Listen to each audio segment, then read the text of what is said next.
Tumbal Pesugihan. Bella menceritakan pengalamannya pada tahun 2017, ketika ia masih bersekolah di salah satu SMA ternama di kota terbesar Jawa Tengah. Pada suatu hari Selasa, sekolah mereka mengadakan acara di sebuah desa di Jawa Tengah.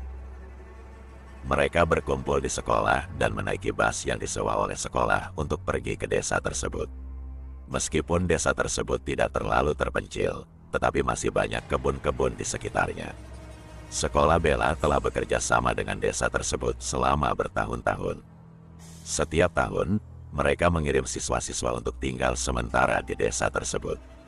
Meskipun desa tersebut hanya berjarak 1 jam dari tempat tinggal Bella, ia belum pernah mengunjunginya sebelumnya.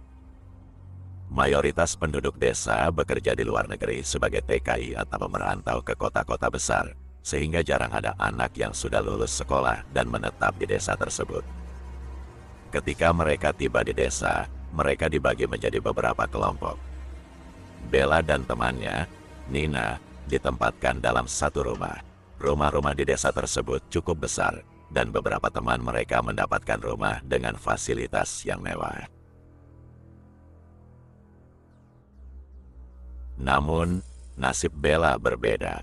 Ia mendapatkan ibu asuh yang merupakan seorang janda dan tinggal di sebuah rumah gubuk yang tidak layak. Bu Sari.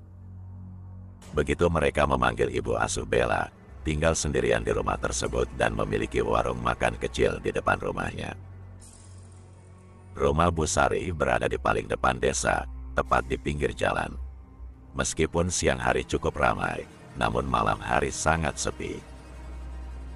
Bella tidur di tempat tidur kayu dengan kasur tipis dan lampu yang memberikan kesan horor dengan cahaya remang-remang. Kamar mandi tidak memiliki lampu dan terletak di belakang rumah, di samping kebun. Ketika mereka pertama kali tiba, Bu Sari menyambut mereka dengan ramah. Beliau sudah menyiapkan makanan dan minuman untuk mereka. Setelah makan, mereka berkenalan dan berbincang-bincang. Bu Sari memberi mereka saran untuk menggulung dan mengikat uang mereka dengan karet gelang agar aman dan tidak dicuri. Bella dan Nina bertanya-tanya, apakah di desa tersebut banyak pencuri? Bu Sari menjawab bahwa memang ada pencuri, tetapi tidak terlihat dengan mata telanjang. Nina tiba-tiba mencengkram tangan Bella dengan kuat, menandakan bahwa dia ingin mengatakan sesuatu. Bu, kami mau ke kamar dulu untuk istirahat, kata Nina sambil menarik tangan Bella. Bu Sari mengangguk sebagai persetujuan. Sesampai di kamar, Nina terlihat gelisah. Bella, kamu mengerti maksud Bu Sari kan? Tanya Nina. Bella menjawab dengan cuek, enggak. Tiba-tiba Nina berteriak, hiss. Maksudnya pencuri yang tidak terlihat itu tuyul. Bentak Nina di depan wajahku. Heh sembrono, masak sih Nin? Tanyaku masih tidak percaya. Aku baru tahu kalau ada tuyul. Di tempatku sama sekali tidak ada berita tentang tuyul. Selepas maghrib, Bu Sari memanggil kami untuk makan malam. Di sela-sela makan malam, Bu Sari bercerita bahwa di kampung ini hampir seluruh warganya memiliki peliharaan. Peliharaan yang dimaksud di sini seperti tuyul, genderuwo, pocong, bahkan ada yang berwujud macan putih. Hanya beberapa orang yang tidak menggunakan pesugihan itu, termasuk Bu Sari. Meskipun warga sini rajin sholat, masih banyak yang musyrik. Dek, ucap Bu Sari sambil memainkan sendoknya. Aku dan Nina hanya diam penasaran mendengarkan cerita Bu Sari. Ada yang sadis, demi kedudukannya rela mengorbankan istrinya untuk tumbal. Tapi kali ini nada Bu Sari sedikit pelan, hampir tak terdengar. Kami berdua terbelalak. Jujur awalnya aku tidak percaya. Masak iya sih ada orang tega gitu. Kalau sudah selesai, piringnya tinggal aja. Biar ibu yang beresin, ucap Bu Sari sambil merapikan piring dan gelas bekas makan dia. Loh Bu, ceritanya kan belum selesai. Kali ini aku benar-benar penasaran. Kalian duduk di depan TV dulu ya. Tunggu ibu beresin ini semua. Kami mengangguk meninggalkan Bu Sari yang merapikan bekas makan kita. Kurang ajar banget ya, udah numpang gak mau bantuin lagi. Habisnya Bu Sari sendiri yang ingin membereskannya. Kepala desa sini namanya Pak Wanto.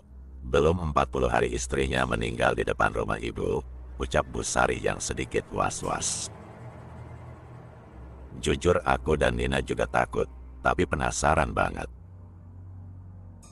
Jadi gini, belum genap 40 hari istri Pak Wanto meninggal. Dan meninggalnya tepat di depan rumah Bu Sari ya, di depan gang kampung ini. Kebetulan Bu Sari kala itu sedang ada acara dan menginap di rumah saudaranya selama 3 hari. Menurut beberapa warga, meninggalnya istri Pak Wanto tidak wajar.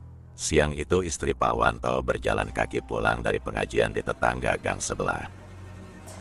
Dia berjalan sendirian di pinggir jalan. Tapi ketika tewas, dia dalam keadaan terlindas truk. Di sini memang sering lalu lalang truk untuk mengambil hasil pertanian dan perkebunan. Yang tidak wajar adalah posisi kecelakaannya. Dia berjalan, tapi kenapa bisa sampai terlindas truk? Dan posisinya di tengah jalan. Waktu itu minim saksi, jadi tidak ada yang tahu pasti bagaimana kecelakaan itu bisa terjadi. Ketika pulang ke rumah, baru Bu Sari diceritakan bahwa tadi siang istri Pak Wanto terlindas truk di depan rumahnya. Ada warga yang mengatakan bahwa Bu Wanto menjadi tumbal suaminya sendiri. Memang seminggu setelah meninggalnya Bu Wanto, Pak Wanto terpilih menjadi kepala desa. Pada banyak warga yang tidak menyukai Pak Wanto, entah mengapa dia bisa terpilih. Setelah meninggalnya istri Pak Wanto, malam harinya Bu Sari tidak bisa tidur. Tidak ngerti apa yang membuat Bu Sari tidak bisa tidur. Tiba-tiba Bu Sari mendengar suara orang mengetok pintu. Mbak Sari. Bu Sari masih mencerna suara itu. Sepertinya ia tidak asing dengan pemilik suara itu. Bu Sari bergegas akan membuka pintu. Ketika pintu terbuka, ia tidak menemukan siapapun di luar. Baru beberapa langkah, pintu terdengar diketuk lagi. Dan ada suara lirih di luar pintu. Mbak Sari, tolong aku. Bu Sari terkejut mendengar suara lirih perempuan itu. Suaranya terdengar seperti suara Bu Wanto. Bu Sari yang takut tapi penasaran akhirnya memutuskan untuk melihat dari tirai jendela. Dan benar saja, dia mendapati sosok Bu Wanto dalam keadaan muka hancur dan berdarah-darah. Bu Sari yang mendapati hal seperti itu sudah tidak heran karena kecelakaan tidak wajar seperti itu sudah sering terjadi di depan rumahnya. Seperti anak yang sedang berjalan di pinggir jalan tiba-tiba meninggal dalam keadaan kaki putus. Iya, putus-tus, kata Bu Sari. Padahal Bu Sari tidak melihat ada truk yang lewat atau suara benturan kecelakaan. Pernah juga, kala itu siang hari, ada warga yang berteriak minta tolong bahwa ada orang meninggal di depan warung. Orang tersebut tidak sakit ataupun kecelakaan, tapi tiba-tiba meninggal. Namun baunya sudah busuk sekali, seperti sudah meninggal 3 minggu yang lalu. Dengan hal-hal semacam itu sudah tidak asing lagi untuk Bu Sari. Tiap warga punya peliharaannya masing-masing. Kalau sudah meminta makanan, ya harus dituruti. Mau dimakan atau mencarikan makanan. Malam itu aku dan Nina habiskan untuk mendengarkan cerita kampung ini dari Bu Sari. Dek, udah malam, kalian tidur gih. Kalau bisa usahain harus tidur cepat ya. Terus kalau ada suara apapun, tolong jangan keluar kamar. Perintah Bu Sari yang membuat aku dan Nina ketakutan. Aku dan Nina takut dengan apa yang dibilang Bu Sari tentang suara-suara. Mataku masih terbuka lebar malam itu. Kulihat Nina sudah memejamkan mata, tapi seperti belum pulas benar. Pukul 1 malam aku masih asyik menatap layar HP, hingga sesuatu menggangguku. Suara seseorang merintih seperti kesakitan. Awalnya ku dengar suara itu pelan sekali, tapi lama-kelamaan sumber suaranya seperti ada di depan kamar. Bu Sari, ada apa? Ucapku lirih. Aku beranjak dan akan melihat apa yang terjadi di depan kamar ini. Tiba-tiba Nina menarik tanganku dan berkata lirih, "Jangan." Hampir copot jantungku. Itu Bu Sari menangis, ucapku ke Nina. "Diam, sepertinya itu bukan Bu Sari deh. Kayaknya," ucap Nina dengan jari telunjuk di bibir. Aku tak menghiraukan ucapan Nina. Sambil berjalan pelan mendekati pintu, kulihat Nina memeluk guling dan mundur ke tembok. Pintu kamar terbuka perlahan.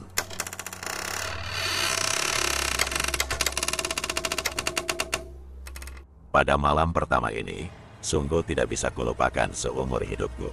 Harusnya aku menuruti saja ucapan Nina. Kulihat seseorang sedang berjongkok dengan muka tertutup tangan. Aku berjalan mendekatinya dan kupanggil, "Bu Sari." Orang yang kukira Bu Sari itu mengangkat wajahnya. Betapa terkejutnya aku. Tampak wajah keriput hitam legam dengan senyum menyeringai. Giginya hitam dan matanya merah. Tangannya menjulur seolah akan menarik kakiku, tapi dengan secepat kilat aku langsung berlari memasuki kamar. Ku banting pintu, wajahku pucat dan ketakutan. Dari luar pintu kamar, wujud tadi menggedor-gedor di pintu. Aku lari ke atas kasur di sebelah Bella. Bella malah menangis dong. Aku yang ketakutan banget juga ikut menangis. Tiba-tiba pintu kamar seperti berusaha dibuka. Aku dan Bella semakin ketakutan. Pintu kamar pun terbuka. Ya Allah, hampir copot jantungku. Ternyata Bu Sari. "Ada apa, Dek? Kok kalian nangis?" ucap Bu Sari khawatir. Kita berdua tetap menangis. Sudah, kalian tenang dulu aja. Sudah ibu usir itu peliharaan warga sini," kata Bu Sari dengan suara khawatir. "Kurang ajar, siapa yang berani kirim peliharaan ke sini?"